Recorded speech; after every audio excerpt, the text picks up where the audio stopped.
Hey guys, tonight, we're stepping into an era where beauty wasn't just skin deep, it was deadly. Welcome to the Victorian dressing table, where women ate arsenic for breakfast, dripped poison into their eyes to look alluring, and powdered their faces with lead until their skin turned translucent and their health crumbled. Every rule was a performance: pale skin at all costs, lips that could never look painted, and a corset laced so tight it rearranged your organs. In a world that demanded fragility, the price of being beautiful was often slow poisoning, and no one questioned it until it was far too late. Imagine London, 1874. You are a respectable woman, so your worth hangs on looking pale, delicate, and effortlessly beautiful. But effortless is the most dangerous lie of the century. Before your morning tea, you are already poisoning yourself. You nibble an arsenic wafer from Dr. Campbell, trusting the instructions that promise you can simply stop once your complexion is flawless, as if your body can forget the poison it's been absorbing. Women built up a tolerance, ratcheting up the dose to keep the glow without the vomiting. Next, you tilt your head back and drop belladonna into your eyes. Yes, deadly nightshade. The pupils dilate into dark, limpid pools that the Victorians found irresistible. But it can blind you, cause hallucinations, or stop your heart. Then come the creams. A white paste of lead and mercury, sold under innocent names like Bloom of Youth. You pat it on until every natural flush is banished, and your skin glows a transparent white, a class marker that says you've never labored under the sun. And because obvious makeup was a sin, you have to pretend none of this is happening. You pinch your cheeks, bite your lips, rub rouge down to a ghost of pink, and swear it's just the warmth of the room.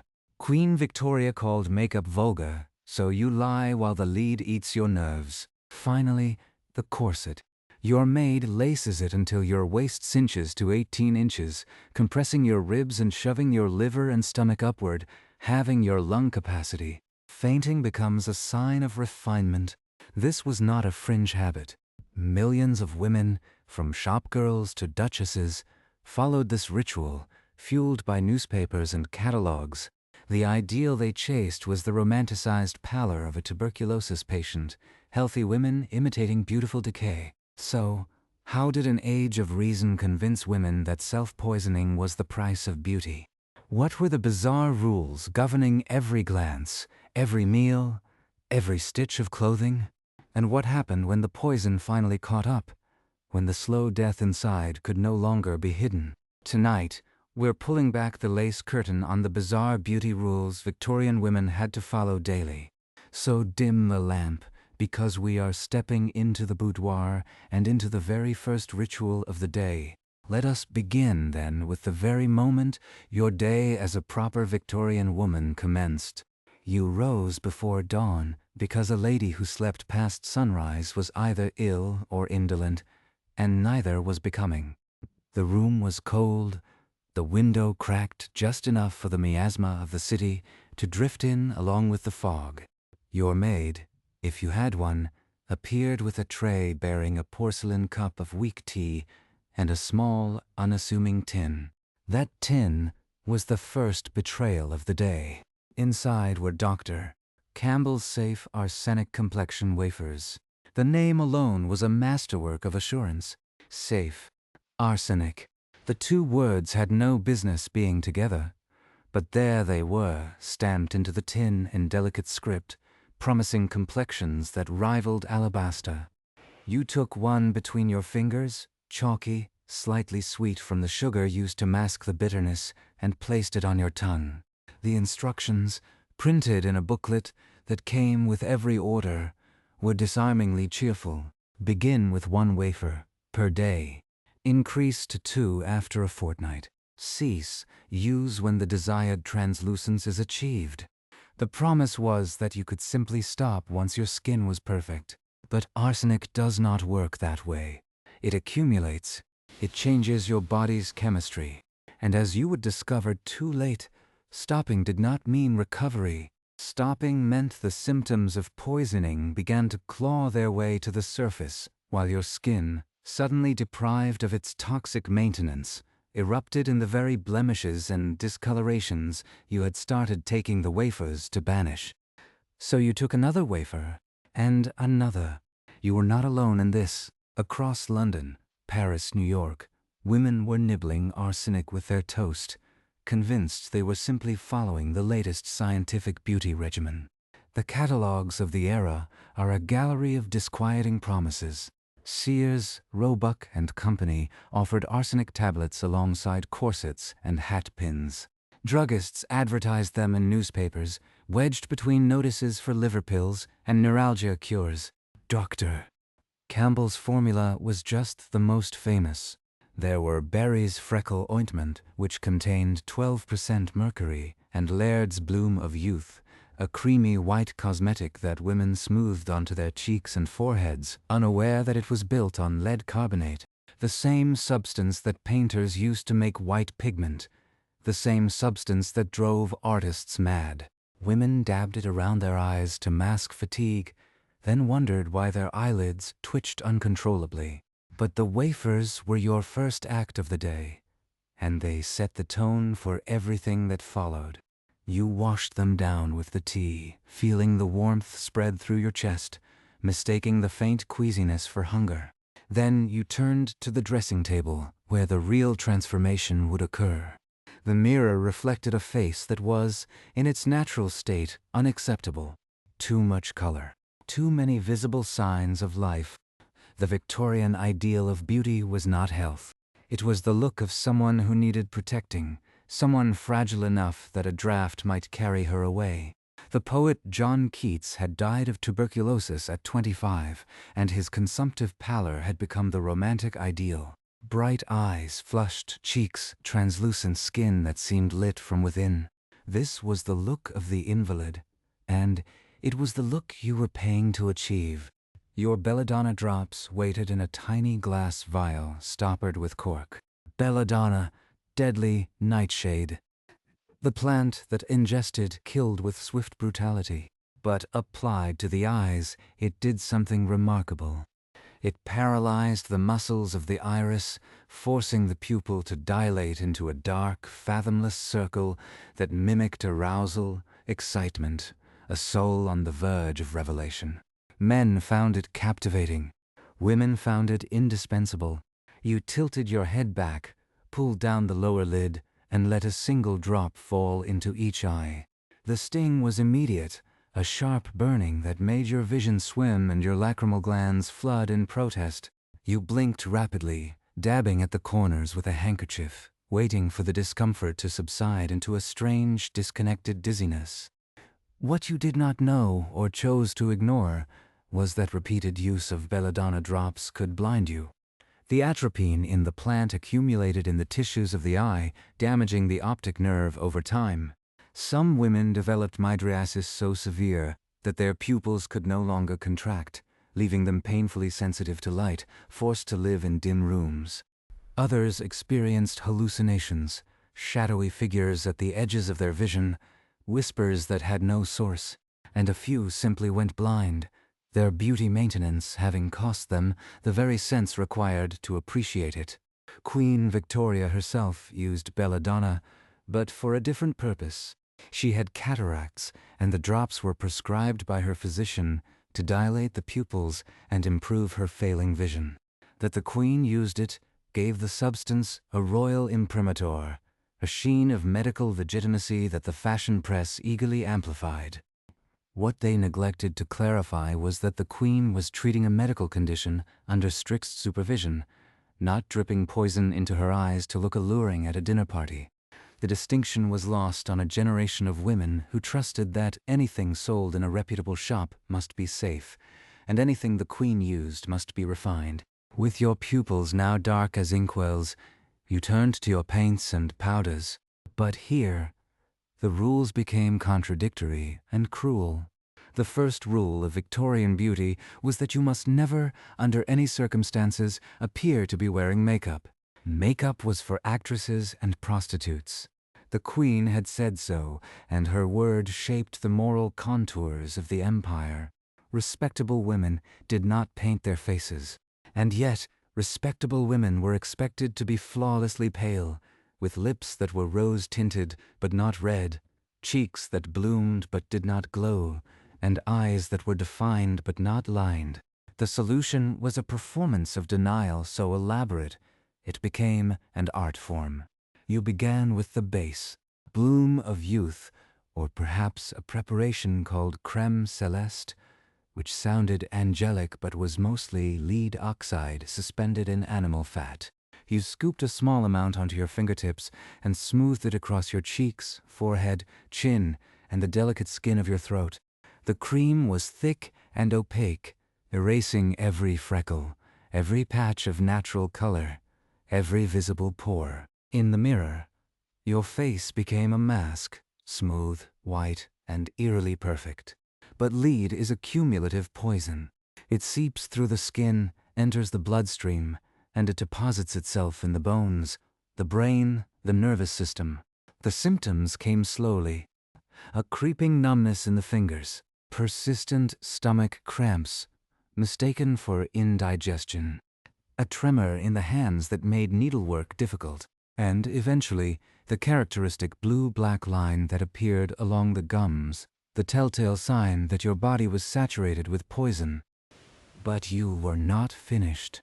On top of the lead paste went powder, usually violet powder scented with orris root, which was itself made from the dried rhizomes of irises and believed to be harmless, though it often contained finely ground talc and zinc.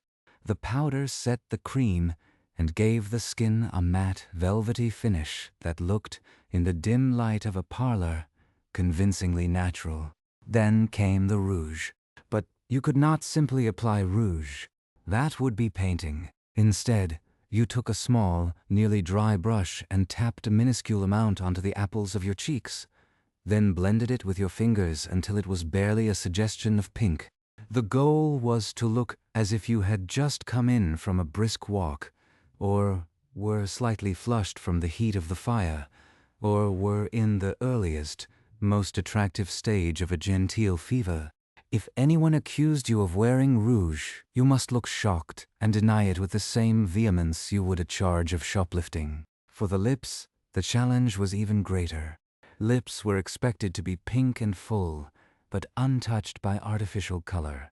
Some women bit their lips repeatedly to swell them and bring a natural flush. Others rubbed them with a sliced lemon, which stung and reddened the sensitive skin.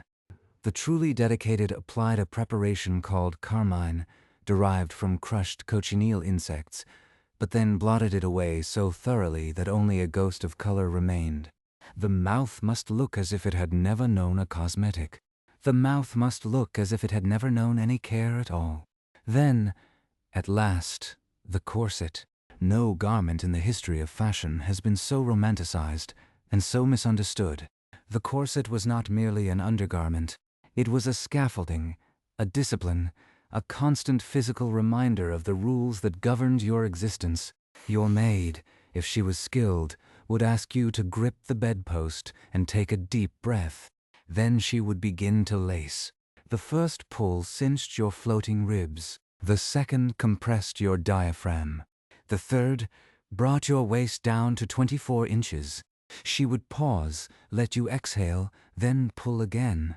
22 inches. The standard size for a fashionable woman, 10 inches smaller than the average waist today. Some women went further, fainting their way to 18 inches, their internal organs migrating upward into the chest cavity and downward into the pelvis, their stomachs flattened into a vertical ribbon that could hold no more than a few spoonfuls of food at a time. You could not take a full breath. You could not bend at the waist, only at the hips, keeping your spine ramrod straight. You could not eat a full meal without discomfort, and many women simply stopped eating, surviving on tea and biscuits, their appetites suppressed by the relentless pressure.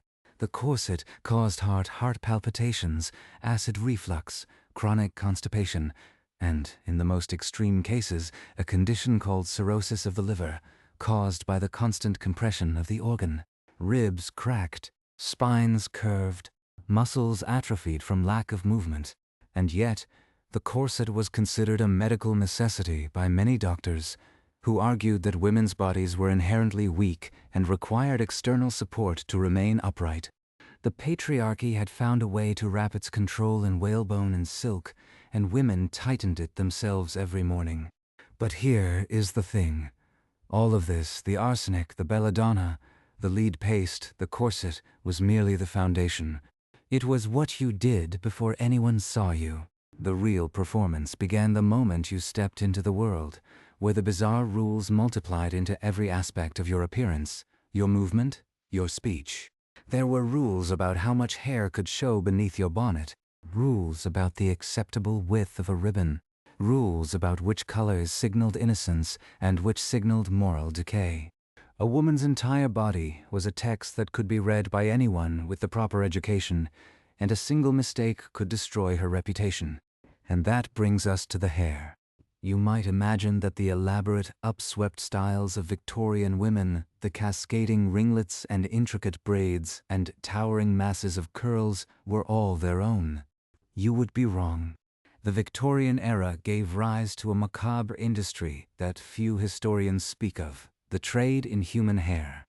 By the 1880s, the hunger for elaborate coiffures had outpaced what a single woman could grow on her own head, so the market provided an answer. Hair merchants, known as harvesters, traveled through rural villages and impoverished neighborhoods, buying the hair of peasant girls, convent novices, and the recently deceased. In Paris, the hair of dead women was considered particularly desirable because it was thought to hold a luster that living hair lacked. The hair was boiled, sorted, sewn into wefts, and sold to milliners who crafted elaborate hairpieces, chignons, switches, curls, and full wigs that any woman of means could pin into her own style.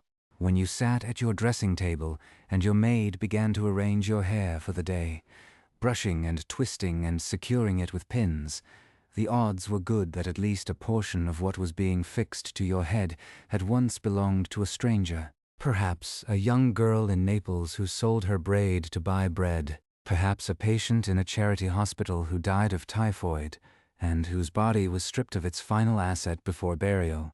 You would never know, because the supply chain was deliberately opaque. The hairpiece came in a pretty box with a satin lining, and that was all you needed to understand about its origins. But that is a story for later, because before we can follow you out the door and into the drawing rooms where your performance would be judged, we must first confront the question that was beginning to whisper through the very society that had created these rules. What was all this poison actually doing? The first bodies were already starting to fall. In 1869, a young woman in Manchester collapsed at a ball. She had been beautiful, the papers reported, with skin like milk and eyes that glowed. The attending physician, baffled by her symptoms, the trembling, the stomach pain, the discoloration of her gums, questioned her family and discovered a tin of arsenic wafers in her reticule. She had been consuming them for 2 years. She survived, but her health was shattered. Her hair fell out in clumps. Her skin erupted in lesions. She spent the rest of her life bedridden, an object of pity, her beauty a memory that had literally poisoned her. That same year, a researcher at the University of Edinburgh published a study documenting the absorption of lead through the skin. He applied lead-based cosmetics to the inner arms of volunteers and measured the levels of lead in their urine. The results were unequivocal. The lead was entering their bloodstreams. He published his findings in a medical journal and called for regulation of the cosmetics industry. The industry ignored him. The magazines that sold advertising space to the manufacturers did not run the story. The government, preoccupied with the governance of an empire, had no interest in policing what women put on their faces. So the women continued. They took their arsenic wafers with breakfast and their belladonna drops before dinner. They smoothed lead into their skin and laced their corsets until they saw stars, and the symptoms accumulated, wrote themselves into women's bodies in a language that medicine was only beginning to learn to read. Arsenical keratosis, hard, warty growths that erupted on the palms and soles, saturnine gout, a lead-induced inflammation of the joints that mimicked arthritis but had no cure except to stop the exposure, which few did. Neurological tremors, memory loss, miscarriages, stillbirths. The price of the porcelain complexion was paid not just by the women themselves, but by the children they bore and buried. But we are getting ahead of ourselves. Before we walk through the rest of the day, before we see how these bizarre rules followed women into every room and every hour, we must understand the single strangest rule that governed them all. The rule that nothing could ever be said out loud. The entire system depended on a conspiracy of silence. Women were poisoning themselves, and everyone knew it, but no one spoke of it. The doctors who issued warnings were shouted down. The journalists who published investigations were sued. The manufacturers grew wealthy, and the women, bound by rules that demanded they be beautiful but forbade them from acknowledging the effort, could not even confess to one another what they were doing to their bodies. This was the true genius of the Victorian beauty system. It made women complicit in their own destruction, then forbade them from discussing it. And the system was about to face its first great test, because scientists were beginning to turn their microscopes on the cosmetics themselves, and what they found would ignite a scandal that threatened to bring the whole edifice down. And they did. The scientists turned their microscopes, and the scandal erupted like an abscess that had been swelling for decades. In Edinburgh, that researcher who had smeared lead paste on the arms of his volunteers continued his work with grim determination. He published a second paper in 1871, this time cataloging the symptoms of 19 women who had used lead-based cosmetics for more than 5 years. Every single one displayed the blue gum line. 12 had lost the use of some fingers. 7 had miscarried. 3 were dead. And still, when his findings were presented at a medical conference in London, the room was half empty, and the newspapers that covered the event buried the story on page 12, next to advertisements for the very products he had indicted.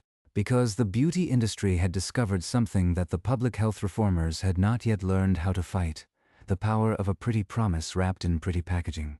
Walk into any chemist's shop in 1875, and you would see shelves lined with porcelain jars painted with roses and cherubs, with names like Venetian Bloom, Circassian Beauty Wash, Gems of the Toilet. The language of the cosmetics trade was a language of purity, nature, innocence. Nowhere on the label of Laird's Bloom of Youth did it mention lead.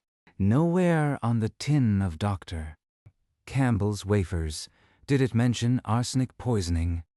Instead, the copy spoke of removing unsightly impurities and restoring the natural radiance of girlhood.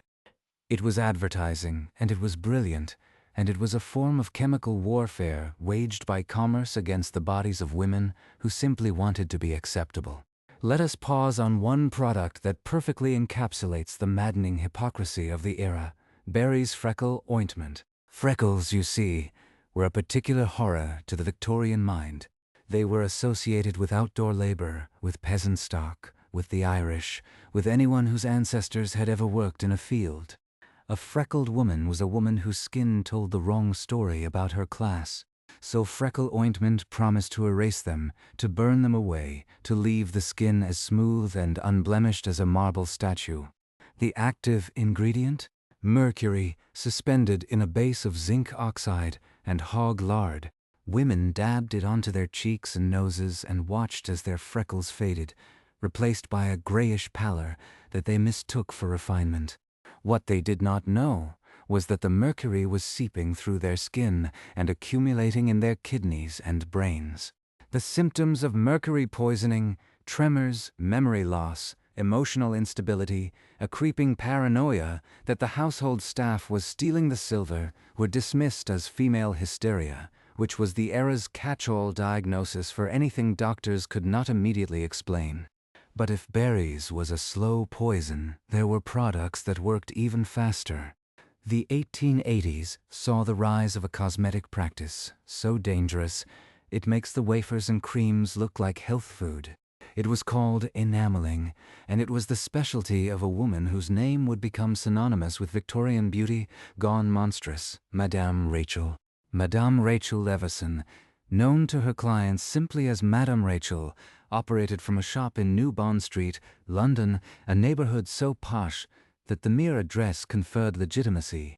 She was not a chemist or a physician. She was a beautician, an entrepreneur, a showman, and, as the courts would eventually decide, a fraud. Her specialty was a treatment she called enameling the face. For the substantial fee of 20 guineas, roughly £2,000 in today's money, she would apply a thick white paste to a woman's face, neck, and shoulders, let it harden, and then polish it to a gleaming porcelain finish. The result was a face that looked like a doll's, flawless, poreless, inhumanly perfect. The customer could wash it with water, and it would not come off. It could last for months. The secret formula was, of course, lead. But Madame Rachel added other ingredients to make the paste adhere: arsenic, mercury, and sometimes a little prussic acid, cyanide, to give the skin a faint blue-white luminescence. Women who underwent the treatment could not properly sweat because their skin had been sealed. They developed rashes, infections, and abscesses beneath the enamel that festered unseen. When the ennoblement began to crack and peel, which it always did, they came back to Madame Rachel for another application, because the skin underneath was now ruined, red, weeping, and unspeakably painful. She had created a perfect business model. Her treatment created a dependency so profound that her clients would pay anything to maintain it. What makes the story of Madame Rachel even darker is that she understood exactly what she was doing. She preyed on the insecurities of wealthy women, the wives of merchants and minor aristocrats whose social standing depended on the kind of face that could pass muster in a Mayfair drawing room. And when those insecurities were not enough, she resorted to blackmail. She kept detailed records of her clients, their husbands, their debts, their indiscretions.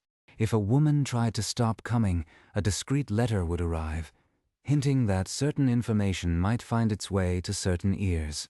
The woman would return, checkbook in hand, and submit to another enameling. The scheme collapsed in 1868 when one of her clients, a Mrs. Borradaile, sued her for fraud. The trial was a sensation. The newspapers printed every lurid detail, the secret formulas, the blackmail letters, the ledger of clients that included actresses, aristocrats, and the wives of at least 3 members of Parliament. Madame Rachel was convicted and sentenced to 5 years in prison. She died there, in 1870, of a seizure that may or may not have been related to long-term exposure to her own products. But even as the newspapers clucked their tongues at her villainy, they missed the larger point. Madame Rachel was not an aberration. She was the logical endpoint of a system that demanded women achieve an impossible standard of beauty and then punish them for the methods required to achieve it. And here is the thing that the Victorian press never quite managed to say out loud. The women knew. Many of them, at least. They knew that the wafers contained arsenic. The word was printed on the tin. They knew that Bloom of Youth had lead because if you touched it to your tongue it tasted metallic and sweet, like the paint on a garden gate. They knew that Belladonna was poison because its name meant beautiful lady in Italian, but also deadly nightshade in plain English. And they knew that the corset was crushing their organs because they could feel the food rising in their throats and the spots swimming before their eyes. But knowing and acting are 2 different things, and the cost of not conforming, the social death, the whispered accusations, the exclusion from polite society, was, for many, more terrifying than the cost of conforming. So they made a grim bargain. They traded their health for their reputations, and the medical profession, which should have been their ally, was often their betrayer. This was the era when doctors were still debating whether women's brains were structurally inferior to men's, whether education would damage the female reproductive system, whether hysteria was caused by a wandering womb. When a woman presented with tremors and memory loss and abdominal pain, the diagnosis was rarely chronic lead poisoning from cosmetics. It was nervous exhaustion, female weakness, the natural delicacy of the sex. The doctor would prescribe bed rest, a bland diet, and a reduction in intellectual stimulation. He would not think to ask about the tin of arsenic wafers in her dressing drawer, because he himself had seen the advertisements in the medical journals, and assumed, like everyone else, that a product sold so widely must be at least reasonably safe. There were, of course, exceptions. A few physicians, like the Edinburgh researcher and his small band of followers, began to speak out with increasing urgency. They published in the Lancet and the British Medical Journal, but their readership was small and their influence limited. They lobbied Parliament for regulation, but the cosmetics industry had powerful friends in government, and the bills they drafted died in committee year after year. The manufacturers, for their part, were not idle. They funded their own studies, published their own pamphlets, and hired their own doctors to testify that their products were perfectly harmless when used as directed. This was a playbook that the tobacco and oil industries would perfect in the 20th century, but the cosmetics industry wrote the first draft, and still the bodies kept falling. In 1882, a young woman named Alice Hargreaves, no relation to the Alice of Wonderland fame, died at the age of 23 in a boarding house in Bristol. She had been a governess, a respectable woman of modest means who had saved her wages to purchase the cosmetics that would, she hoped, help her attract a husband. Her landlady found her in her room, collapsed next to her dressing table, a half-empty jar of bloom of youth in her hand. The coroner, uncharacteristically thorough, tested the contents of the jar and found it to be 60% lead carbonate. He wrote a letter to the Times, urging action. The Times published it. Nothing happened. The arsenic, meanwhile, was not just being eaten in wafer form. It was in the water. In the Bohemian region of what is now the Czech Republic, there were natural hot springs that bubbled up through deposits of arsenic, and by the 1870s, these springs had become a destination for wealthy women from across Europe who traveled there to bathe in the milky, mineral-rich waters. They believed that arsenic baths would lighten their skin over their entire bodies, achieving a uniformity of pallor that no cream could match. They would soak for hours, emerging with skin that was soft and white and faintly luminous, and then they would return home, glowing and not understand why. 6 months later, they began to lose their hair.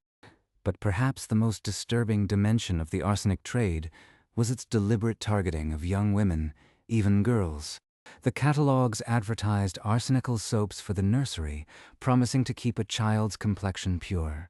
Mothers, trusting the authority of the printed page, washed their babies in arsenic-laced suds. Adolescents, desperate to banish the acne that accompanied puberty, bought arsenic tablets by the dozen, following the recommended dosage increase with the earnest diligence of a student preparing for an exam. By the time they were old enough to understand the damage they had done to themselves, it was too late. Their organs were already saturated, their nervous systems already compromised, their futures already mortgaged to the poison they had consumed in innocence. This was not a secret, at least not in the sense that no one knew. The information was out there. The studies were published. The articles were written. The coroner's reports were filed. But the Victorian public had an extraordinary capacity for willful ignorance when the truth was inconvenient. And the truth was very inconvenient indeed, because it meant admitting that the entire architecture of female respectability, the beauty standards, the fashion, the cosmetics industry, the medical endorsements, the advertising, the social pressure, was built on a foundation of poison. And that admission was simply too large, too destabilizing, too terrifying to contemplate. But the human body, it turns out, keeps its own accounts. And the accounts were coming due. Let us turn now to the corset, because the poison was only half the story. The other half was the slow mechanical destruction of the female form by whalebone and steel. The corsetry industry in the late Victorian period was a marvel of engineering and a nightmare of physiology. Corsets were constructed of layers of cotton, coutil reinforced with strips of baleen, the flexible keratin plates from the mouths of whales, and later with flat steel springs. They had metal grommets through which laces were threaded, back and forth, until the garment could be tightened to the wearer's precise specifications. And those specifications, guided by fashion plates and dressmakers and peer pressure, nearly always demanded a waist that was not naturally attainable. How much pressure did a tightly laced corset exert? Modern reconstructions using period patterns and materials have measured the force at between 30 and 80 pounds per square inch. That is enough pressure to compress the ribs, displace the liver upward, push the stomach through the diaphragm in a condition known as hiatal hernia, and restrict the expansion of the lungs by as much as 40%. A woman in a tightly laced corset was essentially breathing with the top third of her lungs only, taking the shallow, rapid gasps that observers at the time romanticized as the heaving bosom of feminine emotion. In reality, it was the body struggling for oxygen. The list of corset-induced maladies, compiled from medical journals of the period, reads like a catalogue of preventable suffering. Collapsed lungs, when the pressure so weakened the respiratory muscles that a lobe simply gave out. Bruised and fractured ribs, especially in young girls whose bones were still developing. Chronic constipation, because the colon was compressed into a narrow tube that could barely move its contents. Gallstones, from the backup of bile into a constricted gallbladder. Uterine prolapse, when the organs of the pelvis were forced downward by the pressure from above. And, in the most severe cases, a condition called corset liver, in which the organ was so deeply indented by the pressure of the stays that it developed a permanent groove, visible on autopsy. Dr. Benjamin Ward Richardson, a prominent physician and a fierce critic of tight lacing, published a landmark paper in 1872 titled Diseases of Modern Life, in which he catalogued these injuries and predicted that the corset would shorten the average woman's lifespan by a decade. He was attacked, predictably, by the fashion press, which accused him of sensationalism and of trying to deprive women of their natural grace.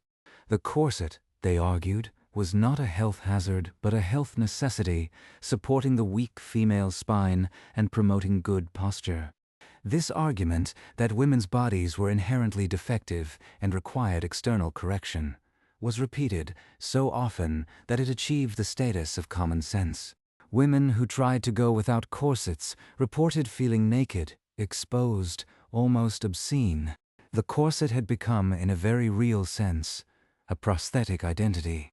To remove it was to become someone else, someone unrecognizable, someone who might as well have walked into a church without a hat. And then there was the hair. We have spoken of the arsenic and the lead and the whalebone, but the hair demands its own reckoning, because the hair is where the body intersects most intimately with the economy of beauty. Victorian women did not simply grow their hair long and sweep it up into elaborate styles. They augmented it, massively and macabrely, with the hair of other women, both living and dead. The trade in human hair was a global industry by the 1880s, with supply chains that stretched from the villages of Brittany and the orphanages of Naples to the workhouses of London and the morgues of Paris. Hair harvesters, as they were known, traveled from town to town with scales and shears, offering cash in exchange for the thickest, longest, and most lustrous braids. For a peasant girl whose family was facing a bad winter, her hair was a renewable resource, something she could sell one year and grow back by the next. But the price paid was not just the temporary loss of her beauty. The hair, once purchased, was boiled to remove the natural oils, then sorted by color, length, and texture, then sewn into wefts by women working in crowded, dimly lit rooms for pennies a day. That peasant girl's braid might end up as a chignon pinned into the coiffure of a countess, who would never know its origin and would not have wanted to know if she had. The dead, too, were part of the supply. In the charity hospitals and the poorhouses, the bodies of unclaimed women were routinely stripped of their hair before burial the harvesters working quickly in the cold rooms where the dead lay waiting for their paupers' graves. In Paris, the hair of the dead was prized for a particular luster that, in truth, was simply the result of the natural oils being still present, not yet degraded by the living woman's washing and brushing. The dead woman's hair was woven into switches and curls that were sold in the most fashionable millinery shops, with no indication of their provenance. A woman might attend a ball wearing the hair of a corpse, and the only person in the room who would ever know was the harvester who had cut it from the scalp in the cold light of early morning. The psychological dimension of this trade is almost too strange to contemplate. A woman's hair, throughout history, has been a symbol of her vitality, her identity, her soul. To wear another woman's hair was to incorporate something of that woman into oneself, an act that in any other context would have been recognized as deeply intimate, even transgressive. But the Victorians, with their talent for compartmentalization, managed to separate the product from its origin, to see the hairpiece as simply another accessory, like a ribbon or a brooch, untethered from the life it had once adorned. And all of this, the poison, the compression, the borrowed dead, was held in place by a single, overarching rule that we must now name directly. The rule of silence. The rule that nothing must ever be said. You did not speak of the arsenic wafers at breakfast. You did not mention the belladonna drops when your vision blurred during afternoon calls. You did not complain of the corset's grip when you fainted at a concert, because fainting was itself a sign of refinement, a demonstration of your delicate constitution, and to blame the corset would have been to confess that you were not naturally delicate at all, but merely compressed into a simulation of delicacy. The entire performance depended on the audience agreeing not to see the strings. But silence, in the end, is not sustainable. The body speaks when the mouth cannot, and the bodies of Victorian women were speaking louder and louder. The rash that bloomed across the chest, the tremor in the hand that could no longer thread a needle, the baby born blue and still. The body was testifying, in a language that required no words, that the bargain was a bad one, that the price of beauty was being paid in the only currency that truly matters, the living tissue of the self. And then, in the 1880s, the silence cracked, not because of a single dramatic event, though there were dramatic events, but because the accumulation of evidence, the mounting pile of medical reports and newspaper investigations and personal testimonies, finally reached a critical mass. A journalist named Florence Fenwick Miller began writing a series of articles for the Woman's Signal, a feminist newspaper titled The Slaughter of the Innocents, which detailed the effects of lead and arsenic cosmetics on the children of women who used them. She named names. She cited studies. She published photographs. Her articles were passed from hand to hand, read aloud in parlors and kitchens, and for the first time, women began to speak to each other about what they were doing to themselves. The silence did not shatter all at once. It fractured, slowly, piece by piece.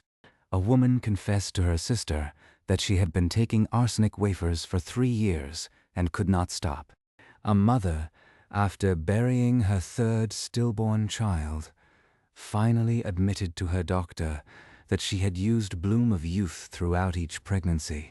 A governess, writing to an advice column under a pseudonym, asked whether there was any cure for the ringing in her ears, the numbness in her fingers, the blue line that had appeared on her gums.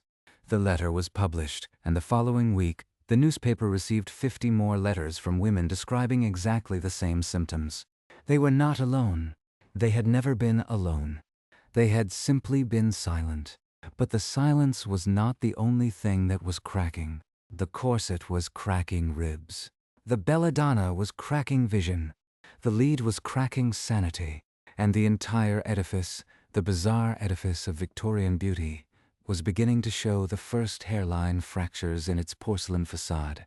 Because once women began to speak, they could not be silenced again.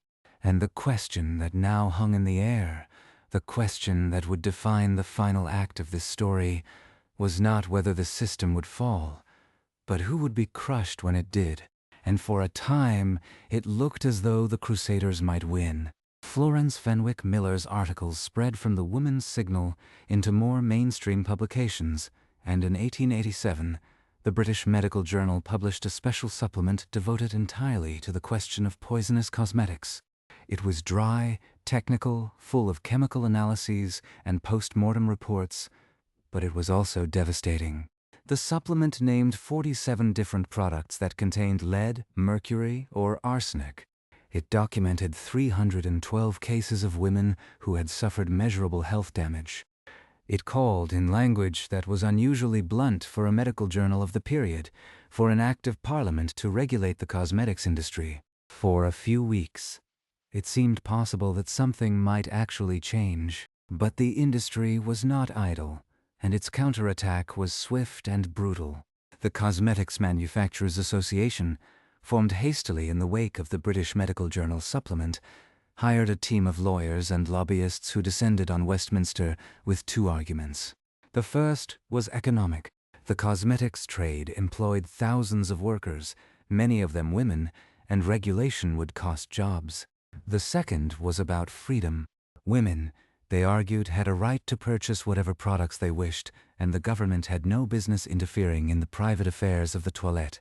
This argument, that consumer choice was sacred and regulation was tyranny, would echo through the next century and a half of public health battles, and it was just as effective in the 1880s as it would be in the 1950s when tobacco executives made the same case. The lobbying worked. The proposed legislation was watered down, then watered down again, then quietly withdrawn. The manufacturers offered a compromise. They would form a voluntary association that would self-regulate, establishing standards of purity and safety that its members would follow. The government, relieved to have the problem removed from its agenda, agreed. The voluntary association was created. It had no enforcement powers, no testing laboratories, no penalties for non-compliance. Within a year, it had become a trade association devoted primarily to the promotion of its members' products. The standards of purity and safety were never written. The only thing the association ever actually produced was a series of advertisements touting its own existence as proof that the cosmetics industry was responsible and trustworthy. But if the political battle was lost, something else was happening that the manufacturers could not control. Women were beginning to talk to each other. The letters to advice columns did not stop, they multiplied. Women's magazines, sensing a shift in the market, began to publish articles about the dangers of certain cosmetics, though they were careful to avoid naming specific products for fear of libel suits. In drawing rooms and kitchens, over tea and mending, women compared notes. The word-of-mouth network, slow and unorganized, but impossible to suppress, was spreading information that the advertisements worked so hard to bury. And then, in 1892, a young actress named Sarah Thorne did something that no one, not the manufacturers, nor the lobbyists, nor the medical establishment, had anticipated. She wrote a book, not a medical treatise, not a political pamphlet, but a memoir, chatty and intimate and accessible, titled The Private Life of a Leading Lady. In it, she described, with wry honesty, the cosmetics she had used in her career, the damage they had done to her skin, and the years she had spent trying to repair it. She named the products, all of them: Bloom of Youth, Berry's Freckle Ointment, Doctor, Campbell's Wafers, and a dozen more. She described the blue gum line, the tremors, the nerve pain, and she described the doctors who had told her that her symptoms were imaginary, that she was simply a woman with an actress's temperament, prone to exaggeration and hysteria. The book sold out its first printing in 3 weeks. It was reviewed everywhere. The manufacturers threatened to sue, but Thorne had been meticulous. She had kept receipts, letters, doctors' reports. Her evidence was ironclad. The threats evaporated, and for the first time, a woman who had actually used the products, who had lived inside the poison and survived, was speaking directly to other women, not through the filter of medical authority or journalistic investigation, but in her own voice. The effect was electric. Women who had suffered in silence for years took heart from her example and began to tell their own stories. But here is where the story takes an even darker turn. Because as the truth about the cosmetics began to emerge, a new and even more sinister dimension of the beauty industry started to come into focus. The poisons in the creams and wafers were not the only way the system was harming women. The pursuit of beauty, as defined by the Victorian ideal, was creating a new and profitable market. The market for cures.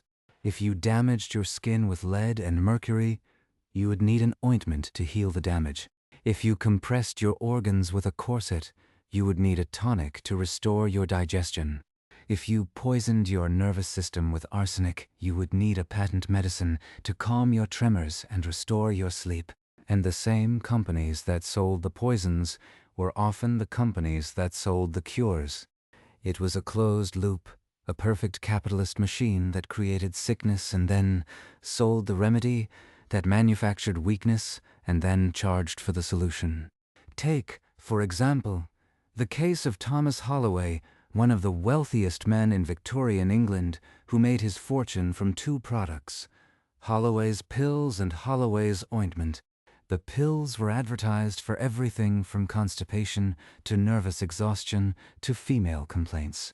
They contained aloe, rhubarb, and myrrh, harmless enough, though their curative powers were exaggerated. But the ointment was something else. It was applied to the skin for rashes, sores, and the eruptions that came from, yes, arsenic and lead exposure.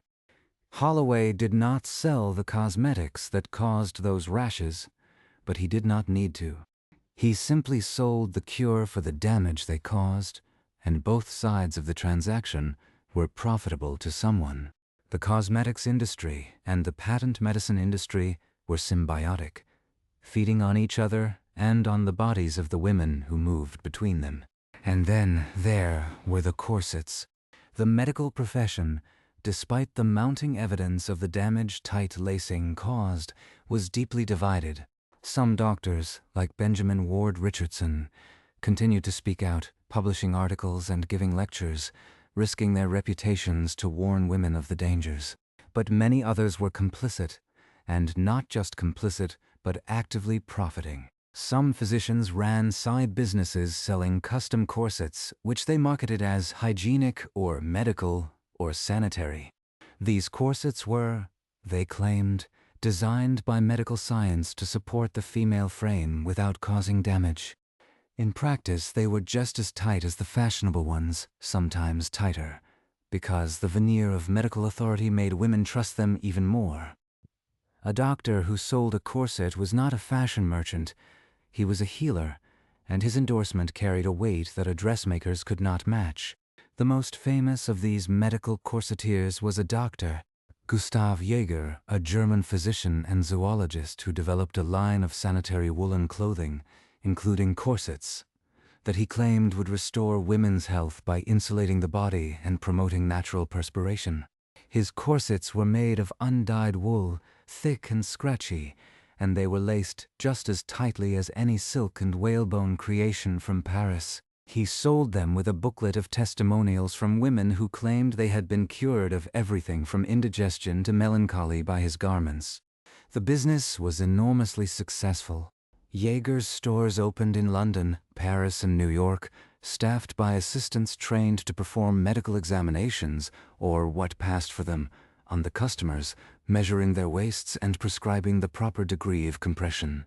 It was the corset rebranded as medicine, and it extended the life of the fashion by a generation. But perhaps the strangest and most troubling chapter in the story of Victorian beauty is the chapter of the invalid diet, the eating practices that accompanied the corset and the cosmetics and completed the transformation of the female body into a site of deliberate fragility. Because a woman who was tightly laced could not eat a normal meal. Her stomach, compressed into a narrow tube, could hold very little, and the contents were slow to move. So Victorian women developed a culture of continual light eating: tea, thin toast, biscuits, a little soup, a morsel of fish, and never, ever, the hearty meals that men consumed. The cookbooks of the era included sections on invalid cookery that were originally intended for the sick, but were increasingly used by healthy women who were simply trying to survive in their corsets. Recipes for beef tea, arrowroot gruel, milk toast, and calf's foot jelly. Dishes that could be consumed in tiny portions without triggering the pain of a full stomach. This was not recognized as an eating disorder. It was recognized as refinement. A woman who ate heartily was coarse, unfeminine, somehow suspect. A woman who picked at her food, who claimed to have no appetite, who subsisted on air and tea and the occasional biscuit, was delicate, spiritual, a creature of higher sensibilities. The corset enforced the behavior, but the culture provided the justification, and a generation of women learned to starve themselves and call it elegance. And the consequences rippled outward into the next generation. Mothers who had poisoned themselves with arsenic and lead bore children with congenital defects. Babies were born with low birth weight, with neurological damage, with bones so fragile they cracked in the midwife's hands. The mothers were not blamed. They were pitied, their misfortunes attributed to bad luck or a weak constitution or the mysterious will of God. The fact that the mother had been consuming arsenic for a decade before she conceived, that her bones were saturated with lead, that her husband had bought her a tin of complexion wafers as a wedding gift. These facts were not connected to the tragedy in the nursery. The connection was never made, because to make it would have required confronting the entire system, and the system was too large, too profitable, too deeply woven into the fabric of daily life. But the bodies kept testifying, the coroners kept filing reports, and the women slowly, unevenly, began to organize. This brings us to the suffragists. The movement for women's suffrage in the late 19th century is usually remembered for its political demands: the vote, property rights, access to education. But the suffragists also understood that political power and bodily autonomy were inseparable, that a woman who could not control her own body could not be truly free.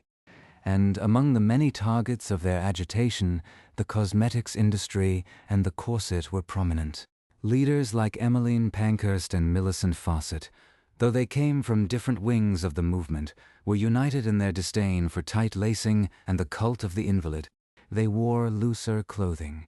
They adopted the rational dress advocated by reformers like Amelia Bloomer. And they spoke, publicly and forcefully, about the ways in which fashion was being used as a tool of control. The Rational Dress Society, founded in 1881, was a direct challenge to the corset and all it represented. Its members proposed alternative garments, divided skirts for cycling, loose bodices that did not compress the ribs, and union suits that combined drawers and chemise into a single comfortable garment. They were mocked, of course. Cartoonists depicted them as sexless, mannish, absurd. Newspapers called them Bloomerites with a sneer. But they persevered, and their ideas slowly spread from the radical fringe into the mainstream. By the 1890s, even some women who would never have called themselves suffragists were beginning to loosen their laces, to let their waists expand to 24 or even 26 inches, to breathe. But here is the thing that is often forgotten. The rational dress movement was not just about comfort. It was about the recognition that the corset was a political instrument, a device for enforcing female weakness, for making women physically incapable of the kind of action that men took for granted. A woman who could not breathe deeply could not run. A woman who could not digest properly could not think clearly, because malnutrition clouds the mind. A woman who fainted at the slightest exertion could not organize, could not agitate, could not resist. The corset was not a fashion choice. It was a restraint in the most literal sense, and the suffragists understood that the first act of liberation was to take it off. But we are moving too fast. Before we arrive at the beginning of the end, before we trace the slow decline of these practices into the Edwardian era and beyond, We must stay with the women who were still trapped inside the system. Because the majority of Victorian women were not suffragists. They were not rebels. They were women, doing their best to survive in a world that judged them by the pallor of their skin and the circumference of their waist. And their stories, the quiet, private stories of slow poison and mechanical compression, are the stories that the history books have largely ignored. They are not recorded in the parliamentary archives or the medical journals. They are recorded in the bodies that were buried in unmarked graves, the children who were born and died without names, the dresses that were handed down with the laces still knotted at 18 inches. Let us return, then, to a single morning, in a single house, in a single year, 1895, let us say, in a respectable neighborhood of Manchester, or Birmingham, or Leeds. The woman who rises before dawn, who eats her arsenic wafer with her tea, who drips belladonna into her eyes, who smooths lead paste onto her cheeks, who submits to the lacing of her corset, is not a fool. She knows the risks. She has read the articles or heard them read aloud. She has seen her own mother's tremor, her own sister's blue gums, her own reflection with its too pale face and its too dark pupils and its strange, disconnected sense of not quite inhabiting her own body. She knows that what she is doing is dangerous, but she also knows the alternative. She knows what happens to women who let their complexions go, who loosen their laces, who admit that they are using cosmetics.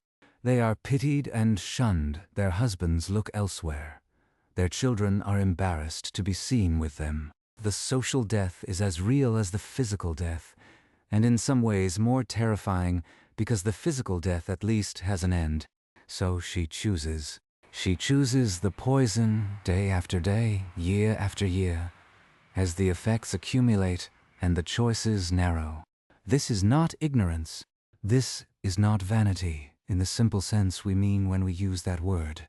This is what happens when a society constructs an ideal of beauty that is impossible to achieve without self-harm, and then punishes women for failing to achieve it. The women are not the villains of this story. The women are the victims, and the villains are the structures, the industries, the ideologies, the medical authorities, the fashion press that built the cage and then blamed the women for living inside it.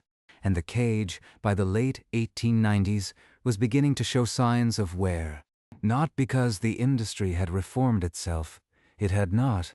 Not because the government had finally acted. It had not. But because the women themselves were beginning, tentatively, to rebel. The letters to the advice columns were getting angrier. The memoirs were getting more explicit. The suffragists were getting louder. And in the factories where the cosmetics were made, a new kind of resistance was forming. The women who mixed the lead paste and bottled the arsenic wafers and sewed the corset covers were themselves suffering from the same poisons that afflicted their wealthy customers. Their hands were stained. Their lungs were scarred.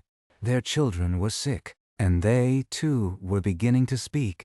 The labor movement and the women's movement, which had often been at odds, were beginning to find common ground on the question of workplace safety and product regulation. The Match Girls' strike of 1888, led by Annie Besant, had focused public attention on the horrors of phosphorus necrosis, phossy jaw, in the match factories. But the cosmetics factories were just as dangerous, and their workers, mostly women and girls, were just as vulnerable. A series of exposés in the 1890s documented conditions in the cosmetics workshops, the lack of ventilation, the clouds of lead dust, the workers who went home with their clothes saturated in poison and their children playing at their feet.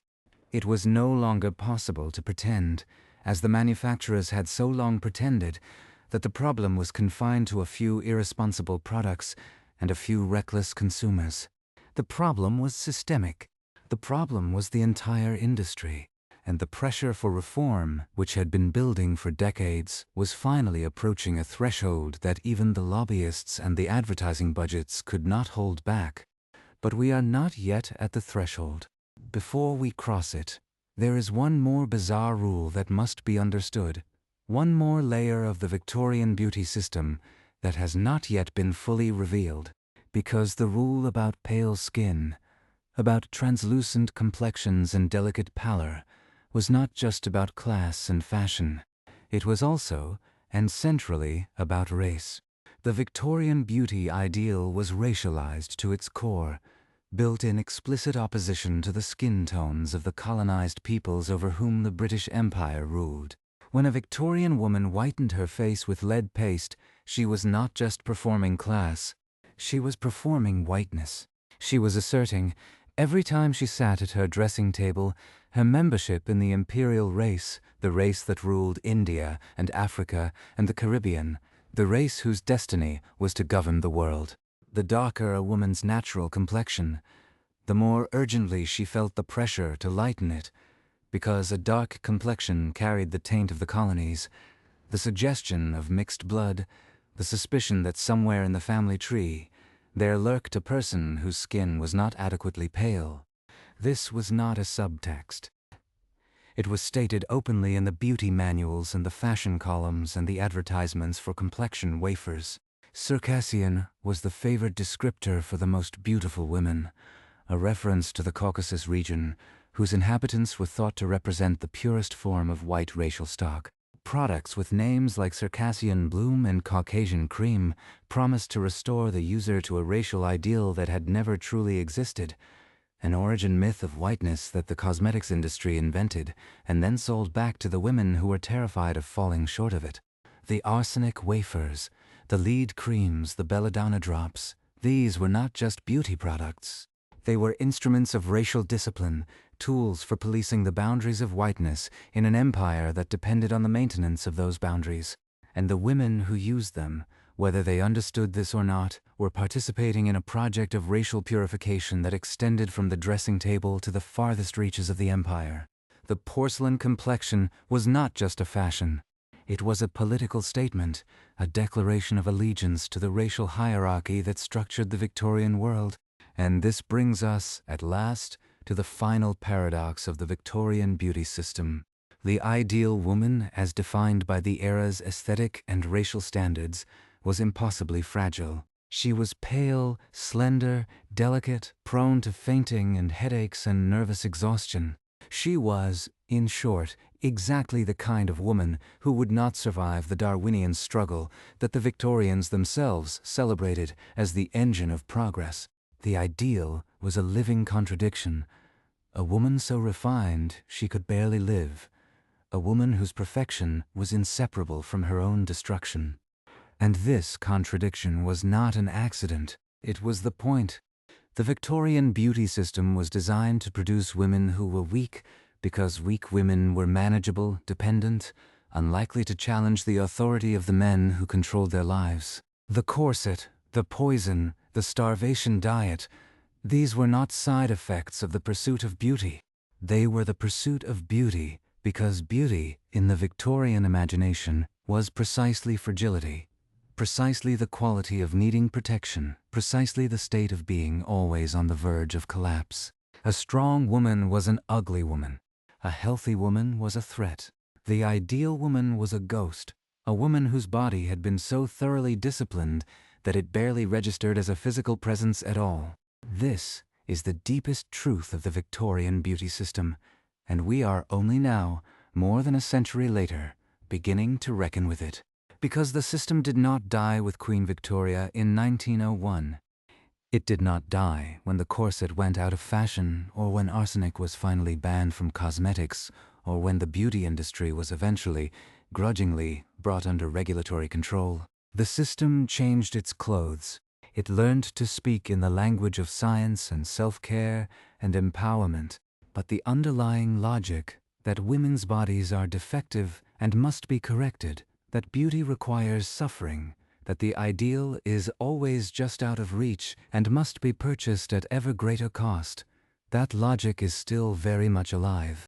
And that, ultimately, is why the story of Victorian beauty matters.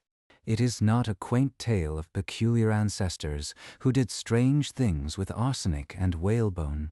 It is the origin story of a system that we are still living inside, a system that has colonized the bodies of women for 2 centuries and shows no signs of retreating. The Victorians built the machinery. We have simply upgraded it. And the women of that era, with their wafers and their drops and their corset strings, were the first to feel the teeth of the machine. Then, in the winter of 1901, Queen Victoria died. She had reigned for 63 years, and her name had become a shorthand for an entire moral and aesthetic universe. The guns at Windsor fell silent. The theaters closed. Women across the empire draped themselves in black crepe. And in the dressing rooms and boudoirs of the nation, a question hung unspoken in the air. Would her death loosen the grip of the rules she had embodied? Would the bizarre beauty code that demanded poison as the price of attractiveness finally begin to crumble? The answer, as with everything in this story, was more complicated than a simple yes or no. The Victorian era ended on the calendar, but its machinery did not stop. The arsenic wafers, the lead creams, the belladonna drops, and the whalebone cages did not vanish from the shops on the day of the Queen's funeral. Dr. Campbell's safe arsenic complexion wafers continued to be advertised and sold well into the 20th century, right through the Edwardian era, past the First World War, and into the 1920s. The tin changed its packaging. The language became slightly more cautious. But the product remained on the market because the demand remained. Pale skin, the mark of the lady, died hard. What did change? Slowly and unevenly was the public conversation. The suffragists, whose agitation had been gaining force in the 1890s, became more militant in the years before the Great War. And while their primary demand was the vote, their critique of the female condition extended into every corner of women's lives. They understood, with a clarity that seems prescient today, that political power and bodily autonomy were not separate issues. A woman who was laced so tightly she could not march, a woman whose brain was fogged with lead and whose digestion was ruined by corsetry, could not effectively demand her rights.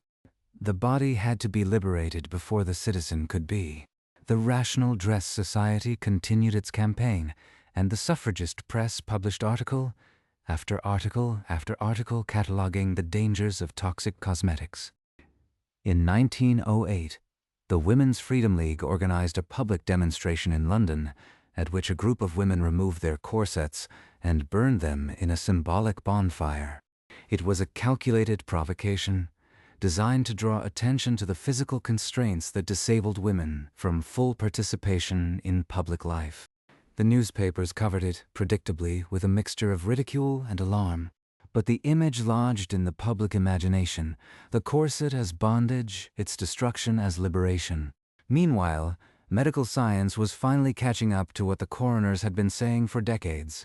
In 1909, a chemist named William Thomson, working in a laboratory in Manchester, developed a reliable test for the presence of lead in cosmetic preparations. He published his results in The Lancet, along with an analysis of 14 popular face creams, all of which contained lead in concentrations that would today be considered criminally negligent.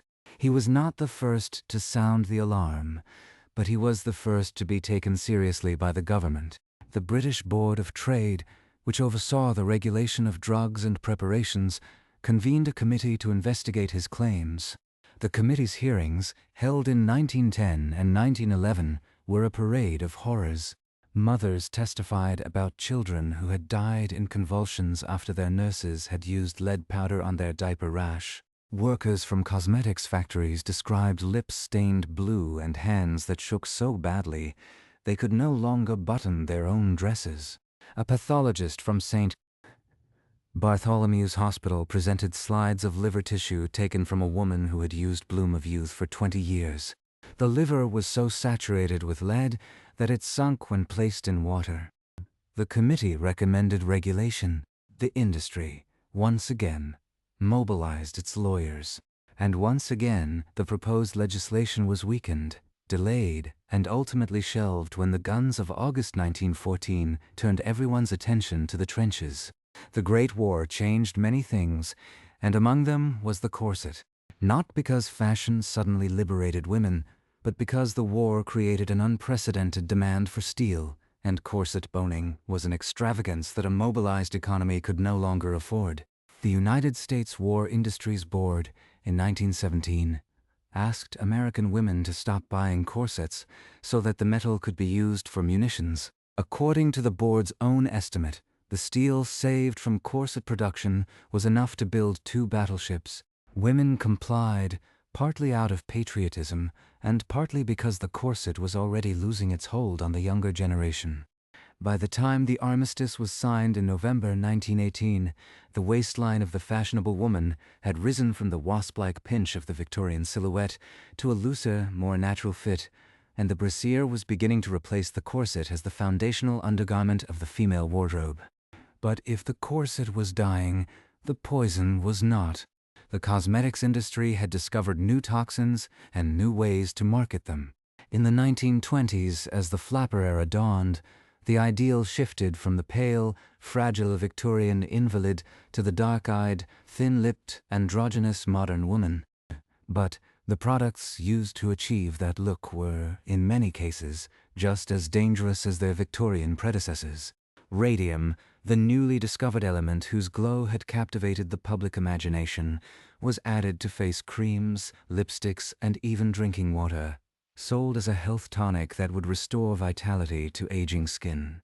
The women who worked in the radium dial factories, painting watch faces with luminous paint and licking their brushes to a fine point, would become the tragic icons of the new century's beauty industrial complex. Their bones crumbled, their jaws necrotized, their deaths were agonizing, and they were entirely preventable. Thallium, a heavy metal even more toxic than lead, began to appear in depilatory creams in the 1920s and 30s, marketed to women who wanted to remove body hair. It worked by causing the hair to fall out. It also caused blindness, paralysis, and death. Thallium-based cosmetics were eventually banned, but not before thousands of women, perhaps tens of thousands, had applied the creams to their skin and absorbed a poison that their grandchildren's textbooks would describe as an assassin's weapon. The Victorian tradition of trusting the pretty package, of believing that anything sold in a shop must be safe, persisted right through the first half of the 20th century. The turning point, at least in the United States, came in 1938. A scandal erupted when a mascara called Lash Lure, which contained a coal tar dye so corrosive it caused blisters, blinded several women, one of whom died of an infection that spread from her eyes to her brain. The public outrage, amplified by photographs of the victims, published in national magazines, finally gave the Food and Drug Administration the political capital it needed to pass the Federal Food, Drug, and Cosmetic Act, which for the first time gave the government the authority to regulate cosmetics. It was a breakthrough, but it was also a century overdue. The Victorian women who had died from lead and arsenic and mercury were not avenged by the legislation that came too late for them. Their names are not remembered. Their graves are not marked. In Britain, regulation moved even more slowly. It was not until the Medicines Act of 1968 that cosmetics in the UK were brought under any meaningful government oversight, and even then, the legislation was focused primarily on medical claims rather than the safety of ingredients. The European Union's Cosmetics Directive, enacted in 1976, finally established a list of banned and restricted substances that applied across the member states, and over the following decades, more than 1,300 chemicals were prohibited from use in cosmetic products. But here is the uncomfortable truth. Regulation always lags behind innovation. By the time a dangerous ingredient is identified, studied, and banned, the industry has often moved on to a new chemical, a new miracle, a new way of promising beauty, while delivering slow, invisible damage. And yet, the most bizarre of the Victorian beauty rules did not survive in their original form. The arsenic wafers vanished from the shops, though the exact date of their final disappearance is hard to pin down. Some accounts suggest they were still available in rural chemists as late as the 1930s, dusty tins on high shelves, bought by elderly women who had been taking them since girlhood and saw no reason to stop.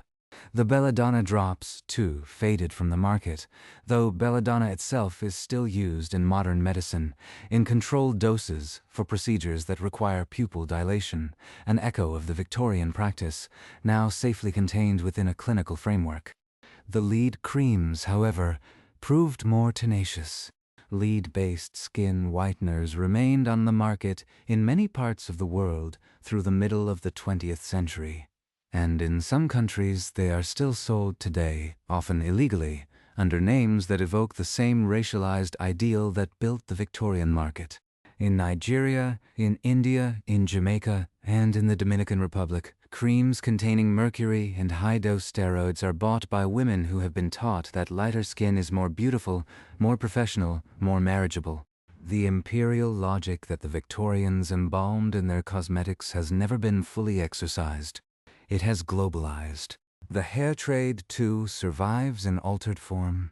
The wealthy women of the 21st century do not, for the most part, wear the hair of dead strangers pinned into their coiffures, but the global market in human hair is larger now than it was in the 1880s.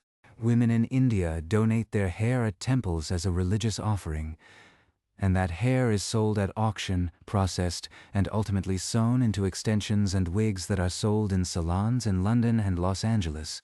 The supply chain is kinder, perhaps, than the Victorian version, but the fundamental transaction, the hair of one woman, the head of another, remains essentially unchanged. But there is one Victorian beauty rule that did not survive at all, and its disappearance is perhaps the strangest part of the whole story. It is the rule about silence. The rule that nothing must ever be said. The Victorian women who poisoned themselves did so in isolation, each in her own boudoir, each afraid to confess to her sister or her friend what she was doing. They wrote anonymous letters to advice columns. They whispered behind closed doors. But they could not speak openly, because to speak openly would have been to admit that they were using cosmetics, and to admit using cosmetics was to admit that they were not naturally beautiful, and to admit that was to destroy the very illusion that the whole performance was designed to create. The system depended on a conspiracy of silence so powerful that it killed women without anyone ever saying a word. That silence has been shattered. Not completely, not everywhere, but shattered nonetheless. In the 21st century, beauty is discussed constantly, obsessively, publicly. Women post tutorials on the internet showing exactly which products they use and how they apply them. They share reviews and warnings and personal stories. They demand ingredient transparency from manufacturers. They organize boycotts and file lawsuits and lobby for stricter regulation. The culture of silence that protected the Victorian beauty system for so long has been replaced by a culture of conversation, noisy and messy and imperfect, but fundamentally open. The women of the Victorian era could not have imagined it, and yet they are part of the reason it exists. Their suffering, documented in coroners' reports and medical journals and anonymous letters, provided the evidence that later generations would use to demand change. They were the first to feel the teeth of the machine, and their pain, even if it was not redeemed in their own lifetimes, was not entirely wasted. But here is what makes the story truly unsettled. The machine is still running. It has been upgraded, repainted, and fitted with a touchscreen, but it is still the same machine that the Victorians built. The ideal of beauty that it sells has changed in its details: tan instead of pale, athletic instead of fragile, but not in its essential function, which is to create dissatisfaction and then profit from its attempted remedy. The modern cosmetics industry is worth more than $500 billion a year, and it is built on the same foundation that supported Dr. Campbell and Madame Rachel and the anonymous chemists who mixed lead into bloom of youth. It is built on the conviction that women's bodies are problems to be solved, that nature is an enemy to be conquered, that the unmodified female face is never quite acceptable. The Victorian beauty rules were bizarre in their specifics, but the logic that generated them is the logic that still governs the global beauty industry today. And that is where we must leave the Victorian woman, not in her grave, though many of her are there, but in her legacy. She is present in every advertisement that tells a woman her pores are too large, her hair is too thin, her skin is too dark, or too pale or too old. She is present in every product that promises to fix, conceal, enhance, or correct.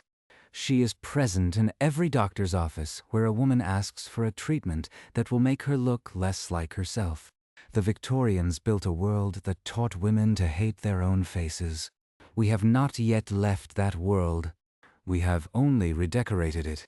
And now, as the strange tale of arsenic wafers and belladonna eyes and lead-whitened skin draws toward its close, a single final detail remains, a detail as bizarre and unsettling as any that has come before. It is the fact that the most notorious of all the Victorian beauty poisons, arsenic, never stopped being promoted as a cure for women's skin.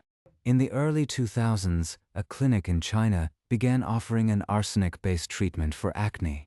It was touted as a breakthrough, a return to traditional medicine, and it attracted patients from across the world, including the United States and Europe. The treatment was effective in the short term at drying out the skin and reducing the appearance of blemishes. It was also, as the Victorian coroners could have predicted, profoundly toxic. And after a series of severe adverse reactions, liver failure, nerve damage, one death, the clinic was shut down. The story made a brief splash in the news and then vanished, as these stories tend to do. But it is worth remembering as we drift off into the half-light between waking and sleep, because it contains the whole moral of this long, strange narrative. The Victorians did not use arsenic because they were stupid. They used it because it worked. It did make their skin paler, at least for a while. It did make their complexions seem flawless, at least until the damage set in. The problem with the Victorian beauty system was not that it failed. The problem was that its success, when measured by the only standard that mattered, the appearance of beauty, the performance of fragility, came at a cost that was invisible to the naked eye. And that is still the problem with our beauty systems today. The costs are often deferred, hidden beneath the skin, accumulating in silence. The Victorian woman who ate her arsenic wafer with breakfast made a choice that we, from our comfortable distance, can easily condemn. But she was not so different from the woman who undergoes elective surgery today, who injects herself with botulinum toxin, who spends a year's salary on serums and lasers and lifts. The bargain is the same, even if the terms have improved. Beauty is still being sold as a product that can be purchased at a price, and the price is still being paid in the currency of the body. The Victorians had not yet learned to read the fine print on the contract. We have learned to read it, but most of us sign it anyway. Sleep now. And if you dream of the Victorian boudoir, of the flickering candle, the corked vials, the lace and the whalebone, and the mirror that reflects a face made unnaturally white, remember that the woman looking back at you is not a ghost. She is an ancestor, and her choices, in ways both visible and invisible, are still shaping the choices available to you tonight. The bizarre beauty rules of the Victorian era did not die. They simply evolved, and they are waiting, as patiently as ever, for the morning. And so we arrive at the end of this long, strange journey through the boudoirs of the past. The candles have burned low. The mirror reflects nothing but a dark room now. The woman who once sat before it, her pupils wide from belladonna, her cheeks painted with lead, her waist cinched to an impossible circumference, has long since vanished into history. But her questions remain. What is beauty, really, if it must be purchased at the cost of health? What is refinement, if it requires the slow, deliberate destruction of the body that sustains it? And what does it say about a society that it would rather watch its women poison themselves than admit that the standard itself might be the poison? These are not comfortable questions, and they do not have simple answers. But they are the questions that the Victorian beauty system forces us to confront, even now, more than a century after the last of the arsenic wafers disappeared from the chemist's shelf, because the system did not end. It changed its shape, its language, its methods of delivery. It replaced lead with parabens, belladonna with botulinum, corsets with shapewear. But the underlying message that the female body, in its natural state, is never quite good enough, has proven remarkably durable. Walk through any drugstore today, or scroll through any social media feed, and you will see the descendants of the Victorian beauty manuals. The same promises of transformation, the same before and after photographs, the same implication that a woman's worth is something that can be measured in the smoothness of her skin or the circumference of her waist. The ingredients have changed, but the recipe is recognizably the same. And women are still paying the price, not always in poison now, but in time and money and anxiety and the quiet erosion of self-worth that comes from being told, day after day, that you are a problem to be solved. The Victorians, for all their strangeness, are not so distant from us as we might like to think. They were the first to build a mass-market beauty industry, the first to learn the dark alchemy of turning women's insecurities into gold. And we are their inheritors, whether we acknowledge it or not. The bizarre rules that governed their daily lives, the rules about pale skin and painted lips and the elaborate performance of naturalness, are not just historical curiosities. They are the early drafts of the rules that still shape our world. Consider, for a moment, how many of the Victorian beauty ideals have simply been rebranded rather than abandoned. The pale skin that was achieved with arsenic wafers is now achieved with whitening creams or sun avoidance or filters that erase every shadow and pore. The enlarged pupils that were created with belladonna drops are now mimicked by ring lights and editing software that add a catchlight to the eye.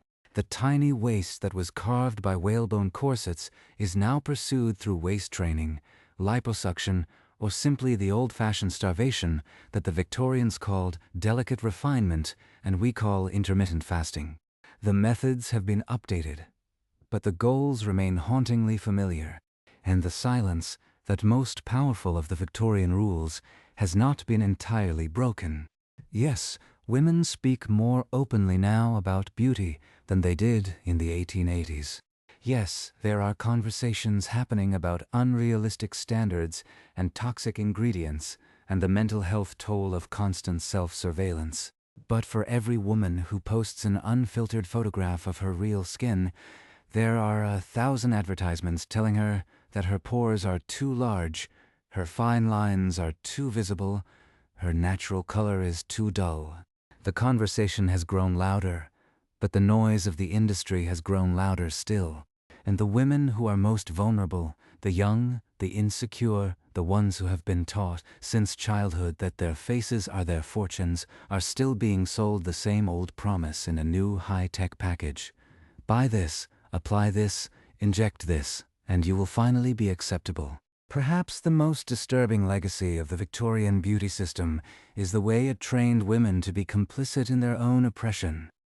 The Victorian woman who laced her own corset, who ate her own arsenic wafer, who smoothed lead cream onto her own cheeks, was not being physically forced to do any of these things.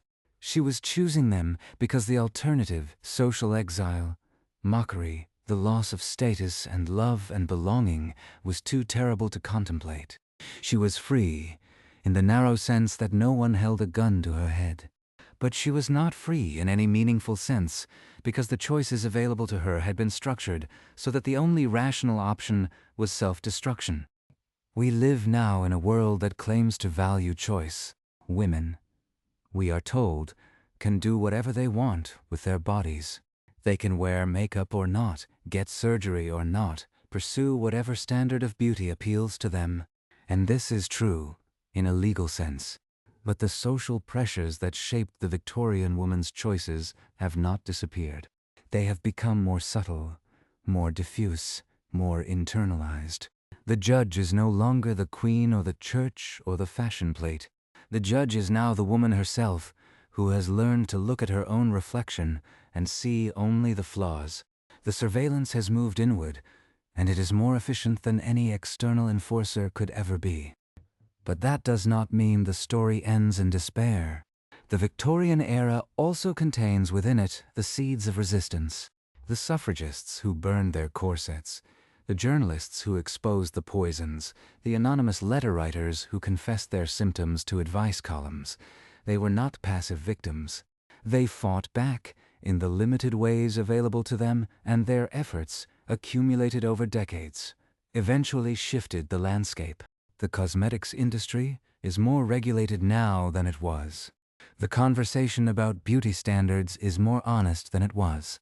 The silence, though not entirely broken, is at least fractured, and through the cracks, light is beginning to enter.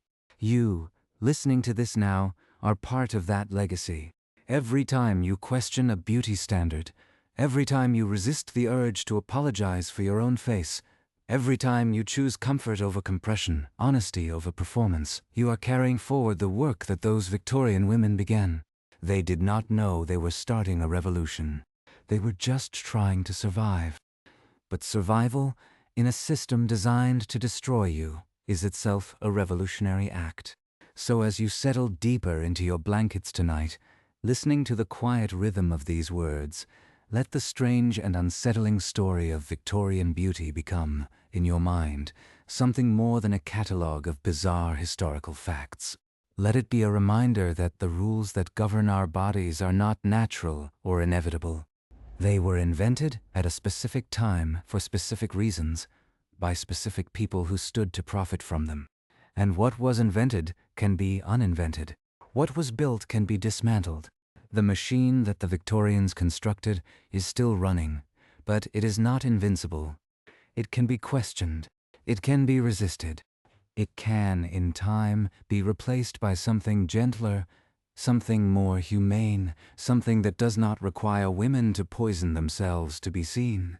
Now, before you drift off, if you enjoyed walking through the strange and sometimes terrifying history of beauty, take a moment to like this video and subscribe to the channel. It helps more than you know, and it means you will not miss the next journey into the past's most bizarre corners. Drop a comment below telling me where you are listening from and what time it is for you.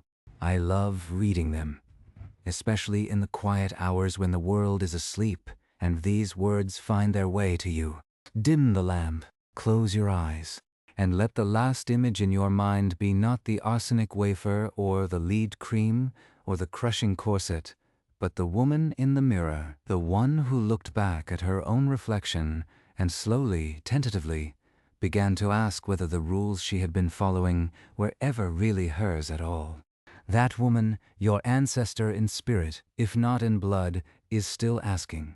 And the answer, still unfinished, still unfolding, belongs to you. Sleep well.